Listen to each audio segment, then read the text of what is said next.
Good morning guys, welcome back my YouTube channel. तो फिलहाल आज तुम्हारा भाई रेडी हो गया और आज हम पूरा जैसलमेर सिटी घूमने वाले हैं। और कल हम देर से पहुंचे थे, सिर्फ बाजार ही घूमे थे और आज हम पूरा सिटी घूमने वाले हैं। गाइस अभी हम यहाँ से निकलते हैं और ऐसा कुछ होटल का व्यू है, होटल सनराइज फोर्ट। अभी हम यहाँ रुके थे और अभी हमारी गाड़ी में सामान भी लोड हो गया और पीछे ऐसा फोर्ट का व्यू दिख रहा है। अभी हम यहाँ फोर्ट पे ऊपर जा रहे हैं।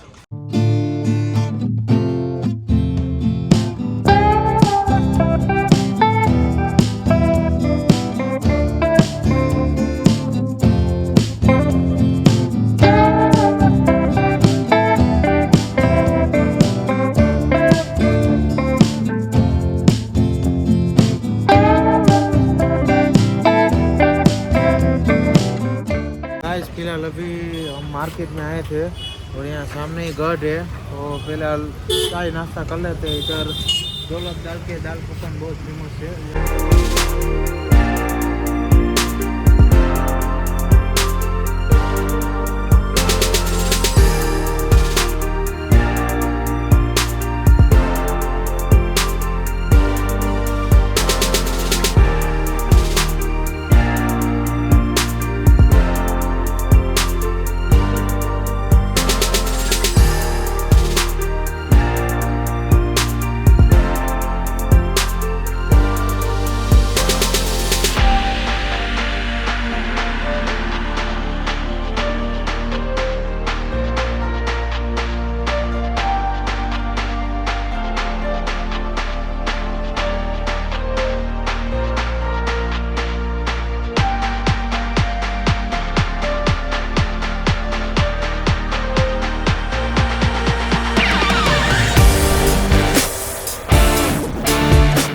अभी फ़िलहाल हम जैसलमेर स्पॉट पे पहुंच चुके हैं और फिलहाल हमने गाइड भैया रख ली है।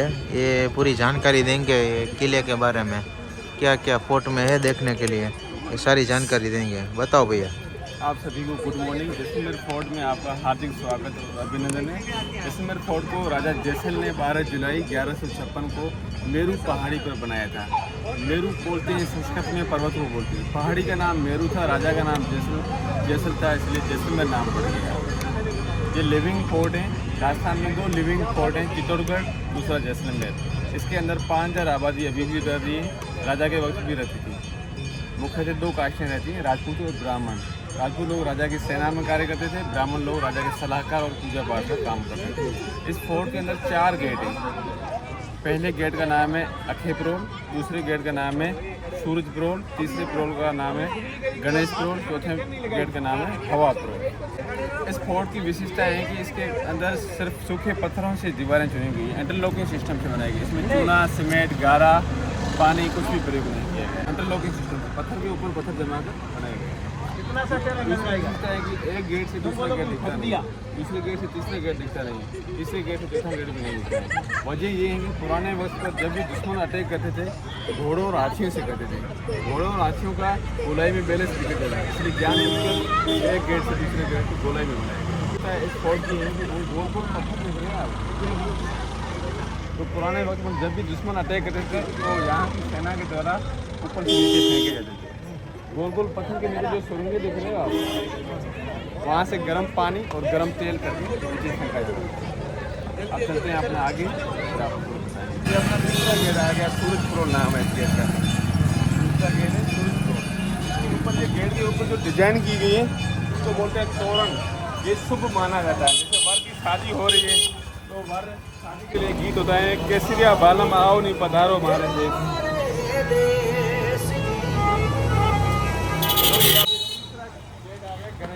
कोई भी शुभ कार्य किया जाता है तो भगवान लॉर्ड गणेशा के नाम से किया जाता है। गणेश प्रोल। ये तीसरा गेट है, इससे दूसरा ना दिखेगा ना चौथा गेट दिखेगा। आप देख ट्राई भी कर सकते हैं। एक गेट से दूसरा गेट दिखता नहीं, दूसरे गेट से तीसरा नहीं। 1974 में आए थे सत्यजीत राय, बंगाली फिल्मकार। उन्होंने एक फोर्ट के बारे में फिल्म बनाई थी, सोनार किला। उसके बाद में सोनार किला नाम से भी ये प्रसिद्ध हो गया था। ये फोर्ट दूर से देखने पर तैरते हुए जहाज अंगड़ाई लेते हुए शेर के समान दिखाई देता है। पुराना नाम इसका त्रिकुटगढ़ भी था, अब गोल्डन फोर्ट के नाम से गोल्डन है, क्योंकि यहाँ का पीला पत्थर, पीला बलुआ पत्थर, यहाँ उसको सूर्यकांत मणि पत्थर के नाम से भी जाना जाता है, जो सूर्य उगते समय और सूर्य अस्त होते समय सोने के समान दिखाई देता है, इसलिए इसको गोल्डन फोर्ट भी कहते हैं। फिर उसको रणभेरी कहते हैं, नगाड़ खाना, पुराना मैसेज बॉक्स भी बोल सकते थे। जब भी राजा के माध्यम से कुछ सूचना देनी होती थी प्रजा को, तो वहाँ से नगाड़ खाना बजा कर दी जाती थी। पुराने वक्त में बिजली की व्यवस्था नहीं होती थी, इसलिए राजा ने इस प्रकार इस गेट को बनाया कि यहाँ पर 50 डिग्री गर्मी के टेम्परेचर में भी ठंडी हवा आती रही, इसलिए यहाँ पर लोग बैठते थे। ये पत्थर इतना अप क्वालिटी का है, जितना ज़्यादा पुराना होगा उतना ही गोल्ड जैसा चमकेगा। आप भी देख सकते हैं, पहले ऐसा पत्थर था, लोगों ने बैठने की वजह से ये घिस गया। देखो यहाँ पर लोग बैठते थे, आप भी बैठ के ट्राई कर सकते हो, ये देख लो इतना अच्छी क्वालिटी का ये पत्थर, जितना ज़्यादा पुराना होगा उतना ही शाइन मारेगा। पुराने वक्त में, राजा के वक्त में यहाँ पर दशहरा फेस्टिवल मनाया जाता था। ये सामने चामुंडा माता का मंदिर है, यहाँ पर जानवरों की बलि होती थी, बफेलों की, बकरे की बलि होती थी। तो 1971 में फिल्म बनी थी रेशमा और शेरा, सुनील दत्त और वहीदा रहमान की फिल्म थी, उसमें बाकायदा बलि प्रथा को, दशहरा चौक को दर्शाया गया। उस वक्त प्रधानमंत्री थी इंदिरा गांधी जी, उन्होंने फिर बैन लगा दिया बलि प्रथा को। वो सामने व्हाइट क्यों दिख रही हो, जब राजा की आम सभा होती थी राजा वहाँ पर बैठता था, देखिए सीढ़ियों में राजा के उत्तराधिकारी वगैरह बैठते थे, दीवान, सेनापति, कासिम, आम जनता यहाँ पर बैठती। ये राजा का महल है, तो सामने वाला वो रानी का महल है, क्योंकि राजस्थान में पुराने वक्त में पर्दा प्रथा होती थी, इसलिए रानी को राजा के अलावा कोई व्यक्ति देख नहीं सके। रानी उन झरोखों के माध्यम से प्रजा को देख सकती थी। अब अपन चलेंगे राजा के महल में, उसके बाद में हाईएस्ट व्यू पॉइंट जैसलमेर के, जो ज़मीन से 250 फीट ऊपर है, उसके बाद में रानी के महल से होकर वापस निकलेंगे। तो लाल लाल वो हाथ दिख रहे हैं, पुराने वक्त में जब भी राजा अगर युद्ध में शहीद हो गया तो रानियाँ पीछे सती कर लेती, जोहर करती थी, अग्नि कुंड में या पानी के कुंड में और अपना प्राण दे देती थी राजा के खातिर। जो भी रानी सती हुई थी उनके वो हाथों के निशान है। यह फोटो 25 जनवरी 2003 को है, जोधपुर के महाराजा गज सिंह और उसकी महारानी, प्रेजेंट टाइम में जोधपुर के यही राजा हैं, वो जैसलमेर के राज परिवार से मिलने आए थे। ये फोटो देख सकते हो। फिर महाराजा ब्रजराज सिंह ने जोधपुर के महाराजा गज सिंह का स्वागत किया था। ये अपने अमिताभ बच्चन जी की फोटो है, ये 1 जनवरी 2003 को जैसलमेर के फोर्ट के अंदर आए थे, महाराजा ब्रजराज सिंह ने स्वागत किया था इसका। आप फोटो देख सकते हैं, अमिताभ बच्चन जी, जया बच्चन जी आज। तस्वीर 13 मार्च 2008 की, महाराजा बलराज सिंह, ये इसके बड़े बेटे चैतन्य राज सिंह जो प्रेजेंट टाइम राजा है जैसलमेर के, अभी राजा वर्तमान में ये। सामने जो विंडो देख रहे हो, यहाँ पर राजा बैठता था, यहाँ से जो दरबार में लोग निकलते थे, सेनापति होते थे, दीवान, कासिम, उनकी निगरानी वगैरह करता रहता था। जो पत्थर के ऊपर जो नक्काशी की गई है, ये औरतों के श्रृंगार के अनुसार की गई है, औरतों के जो पायल, झुमके वगैरह होते हैं उसी के अनुसार ये नक्काशी की गई कारीगरों ने। अब अपन चलेंगे शस्त्रालय के अंदर, इसके अंदर तलवारें, भाले पुराने रखे गए, देख लो आप लकड़ी का, क्योंकि ये सर्दी में गर्मी में ठंडा रहता है, इसलिए लकड़ी की छत बनाई गई थी। ये टोपीदार बंदूक इसको बोलते हैं, इसके अंदर बारूद डालकर इधर चलाया जाता है। बंदूक का नाम है टोपीदार जी। ये कुकली इसको बोलते हैं, नेपाली औजार है। प्रेजेंट टाइम जो राजा चैतन्य राज सिंह उसका ननिहाल नेपाल में, नेपाल के काठमांडू शहर में, इसलिए नेपाल वालों ने गिफ्ट किया था। अपने जो भारतीय सेना में गोरखे वगैरह होते हैं उनके पास भी ऐसा औजार होता है। ये भाला है, इसके ऊपर हल्दी डालकर दुश्मन के ऊपर वार किया जाता है। जैसे ही दुश्मन के शरीर के किसी भी पार्ट पर हल्दी लगा हुआ भाला लग गया तो पूरे शरीर में जहर फैल जाता है, इंसान खत्म हो जाता है। उसका क्या रीजन? जैसे हल्दी लगी हुई भाला अगर प्रवेश कर गया शरीर के किसी भी पार्ट में तो फिर पूरे शरीर में जहर फैल जाता है। हल्दी से जहर? जी हाँ, शरीर में हल्दी जाती है? हल्दी और लोहे के मिश्रण जगह शरीर के अंदर होता है, खून से, तो फिर जहर फैल जाता है पूरे। तो चामुंडा माता के मंदिर के बलि प्रथा का जिक्र कर रहे थे, इन तलवारों से बलि प्रथा होती थी।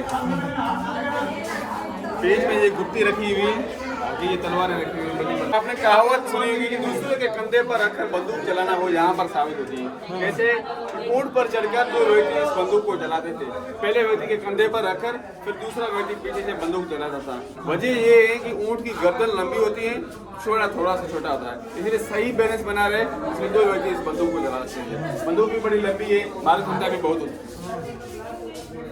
है। जो नाक में रस्सी बांधी थी वो रस्सी है। ये भाले के मुठ और तीर के सिरे हैं। देख सकते हो। इसको बोलते हैं कुप्पी, ये चमड़े की बनी होती है कुप्पी।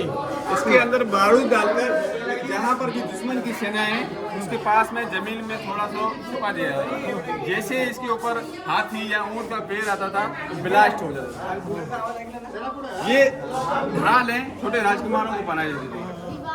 ये चांदी का मोहर है। पुराने वक्त में जैसलमेर में चांदी के सिक्के चलते थे, इसलिए उसको छापने के लिए ये बड़ी पिस्तौल, ये छोटी पिस्तौल।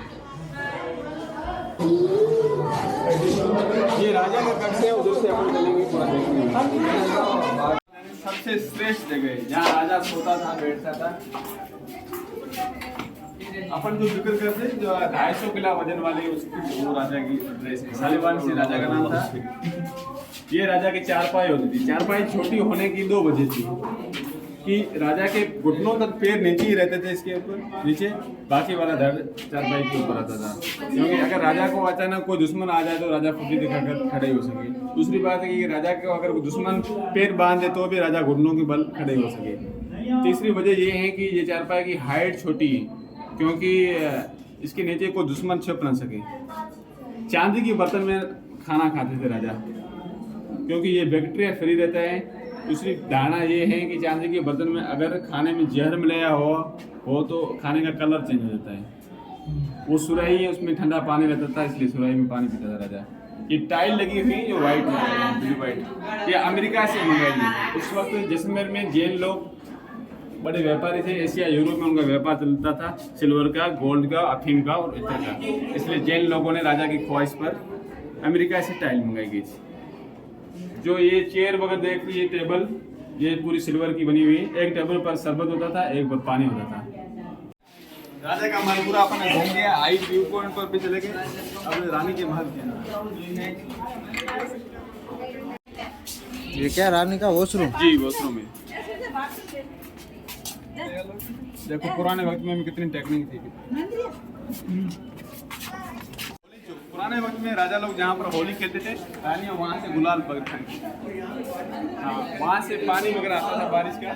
जैसलमेर में पानी की कमी होती थी। एक पानी को 4 बार काम दिया जाता था। जैसे पहले दफ़ा पानी में स्नान कर दिया तो उसी पानी से कपड़े धो लेते थे। तीसरी बार उस पानी से घर में पोछा वगैरह लगा देते। चौथी बार उसी पानी से घर में गार वगैरह जो कच्चा मकान होते हैं लिपा पोती करते।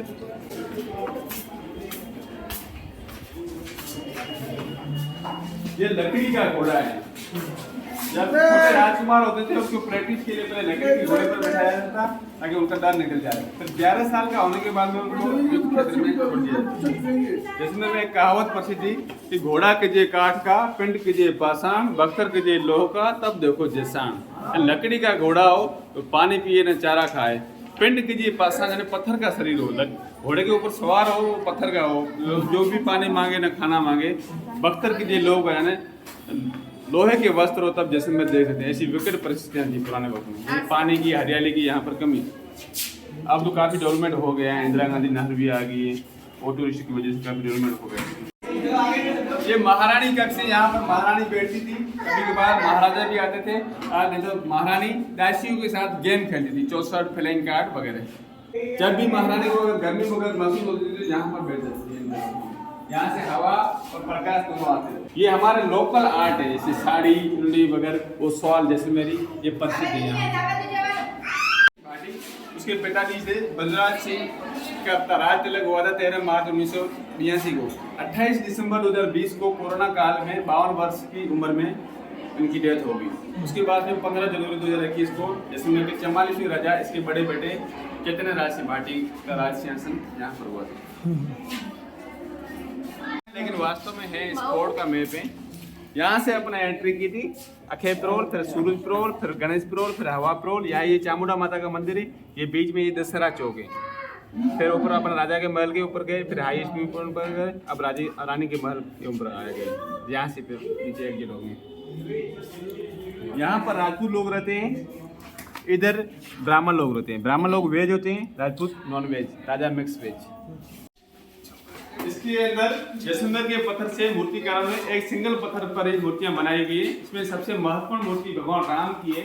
मूर्तिकार ने कल्पना के आधार पर इस मूर्ति को बनाया है कि जैसे भगवान राम वनवास गए थे तब उनकी दाढ़ी वगैरह बढ़ गई होगी, ऐसे कल्पना के आधार पर मूर्ति बनाई। बाकी और जगह आपको दाढ़ी वाली मूर्ति भगवान राम की नहीं दिखेगी। अन्य मूर्तियां हैं जो नृत्यकारों की अलग अलग पोजीशन में नृत्यकार को दिखाया गया है। इसको बोलते हैं रण वेरी। रण यानी युद्ध, वेरी यानी दुश्मन। जब भी राजा के माध्यम से कोई सूचना देनी होती थी प्रजा को तो यहाँ पर नगाड़ बजाकर दी जाती थी। तो मैसेज बॉक्स बोल सकते हैं, पुराना मैसेज। ये है पुराने सीसीटीवी कैमरे, यहाँ से फोर्ट के बाहर का पूरा दृश्य दिखता है। 3 गेट हैं, पहला गेट, दूसरा गेट, तीसरा गेट। कभी कभार राजा यहाँ पर बैठ कर भी बाहर का दृश्य देखते थे। जब राजा के बाद ये फोर्ट बनाया गया था तब बाहर कोई जनता रहती नहीं थी। अभी तो हजारों लोग रह रहे हैं। पुराने वक्त में जितनी भी प्रजा जैसलमेर की थी वो फोर्ट के अंदर ही रहती थी। अभी भी लोगों के पीढ़ी दर पीढ़ी रह रहे हैं। पर्सनल मकान है, 500 मकान है, 40-50 होटल रेस्टोरेंट है फोर्ट के अंदर। राजा के पास राजा का महल, रानी का महल, ये इसके म्यूजियम में कन्वर्ट कर दिया है। बाकी लोगों के पर्सनल मकान। ये जैसलमेर के पहले राजा थे महारावल जैसलदेव जी। इन्होंने इस फोर्ट का निर्माण करवाया था। गढ़ीसर झील का भी इन्होंने निर्माण कराया था। फिर पुनः निर्माण महाराजा गढ़सी सिंह ने कराया था। ये फोटो वगैरह ये काल्पनिक फोटो वगैरह है, वास्तविक नहीं है, क्योंकि इनके साफे वगैरह मुगल काल में चित्र लगाए गए थे। ये राजपूत राजा थे जी। भगवान कृष्ण से ये वंशज है, वो ये वंशावली पूरी लिखी हुई है। जैसे राजा जी 159 पर आएगा, चैतन्य राज सिंह भाटी, उसका नाम नहीं लिखा हुआ है। अभी महाराजा बलराज सिंह का नाम लिखा हुआ है। ये भगवान कृष्ण का फोटो, महाराजा बलराज सिंह का फोटो। बेरिसाल सिंह से यहाँ पर वास्तविक चित्रकला शुरू हुई, क्योंकि ये साफा वगैरह राजपूत का साफा है, दाढ़ी वगैरह सभी वास्तविक चित्रकला है। ये महारावल सालीवान सिंह जी से उनका 250 किलो वजन था, 7.5 फीट हाइट थी, 21 रानियां थी। अभी एक रानी 25 परेशानी हो जाता है। इस राजा का नाम है महारावल जोहार सिंह जी। ये आधुनिक जैसलमेर के निर्माता थे। उन्होंने कई स्कूलें बनाई, कई हॉस्पिटल बनाई और भी खूब विकास किया था। इसके काल में एक हाबूर जादुई पत्थर का भी उत्पन्न हुआ था और ऊंट के बालों से बने हुए कंबल भी इसी के काल में विकसित हुए। ये महारावल बलराज सिंह एशिया के सबसे सुंदर राजा थे। पर्सनैलिटी में, सुंदरता में सबसे सुंदर थे। अभी इसके बेटे चैतन्य राज सिंह भाटी जैसलमेर के राजा है। फोटो चैतन्य राज सिंह भाटी की 15 जनवरी 2021 को 44वें राजा के रूप में इनका राज तिलक हुआ था। के सबसे हाईएस्ट व्यू पॉइंट, सबसे ऊपरी जगह पर आ गए, जो जमीन से 250 फीट ऊपर है। ये राजा के महल के ऊपर है। यहाँ से अपन जैसलमेर का पूरा दृश्य देख सकते हैं। जैसे आप वो देख रहे हो, वो जैन मंदिर है। पुराने 8 जैन मंदिर यहाँ पर है। 6666 मूर्तियाँ लगी हुई हैं इन मंदिरों में। जैन मंदिर के पास में राजा का राजगुरु था, उसकी हवेली है, बा की हवेली बोलते हैं। 450 साल पुरानी वो हवेली है। वो वाइट फ्लोर देख रहे हो आगे, यहाँ से 1 किलोमीटर दूर, उसके पास में वो छतरियाँ लगी हुई हैं, उसको मंदिर प्लेस जगह कहते हैं। अभी प्रेजेंट टाइम में राजा का निवास वहाँ पर है। गढ़ीसर लेक है। पुराने वक्त में जैसलमेर में पानी की कमी होती थी, इसलिए राजा जैसल ने जनता के और पशुओं के लिए पानी पीने के लिए वो तालाब बड़ा खुदवाया था। उसका पुनः निर्माण राजा गढ़सी सिंह ने करवाया था। राजा जैसल ने लगभग 1156 के आसपास तालाब खुदवाया था। 1367 के आसपास राजा गढ़सी सिंह ने पुनः निर्माण कराया था, इसलिए राजा गढ़सी सिंह के नाम से गढ़ीसर तालाब का नाम पड़ गया। वो पानी की टंकी दिख रही है, थोड़ा बहुत कोहरा है तो देख नहीं सकती स्पष्ट रूप से। वो इंडिया का लास्ट रेलवे, इसके आगे फिर कोई रेलवे स्टेशन है नहीं। आगे पाकिस्तान यहाँ से 120 किलोमीटर पड़ जाता है लौंगे वाले के पास। यहाँ जैसलमेर से पाकिस्तान की सीमा 465 किलोमीटर लगती है। वो हवेली बड़ी दिख रही है, वो पटवा की हवेली है। पटवा जैन लोग थे, उन्होंने 1800 ईस्वी से लेकर 1860 के बीच में 5 हवेलियाँ गुमान चंद पटवा जी ने अपने 5 बेटों के लिए बनाई थी। अभी म्यूजियम में कन्वर्ट कर दिया है पहली हवेली को। पहली हवेली का मालिक है जीवनलाल जी कोठारी, जो जोधपुर के बड़े बिजनेसमैन हैं वो। बाकी जैसलमेर की संपूर्ण सिटी पीले पत्थर से बनी हुई है, क्योंकि ये पीला पत्थर यहाँ पर बहुत प्रचुर मात्रा में मिलता है। गाइस अभी ये पूरा महल हमने एक्सप्लोर कर लिया है। अब आगे की ओर बढ़ रहे हैं। जो जो महल में था, जो जो देखने लायक था, हमने सब दिखा दिया है। तो गाइड भैया ने आगे का प्लान होगा उसे हम आपको दिखा देंगे। The next day.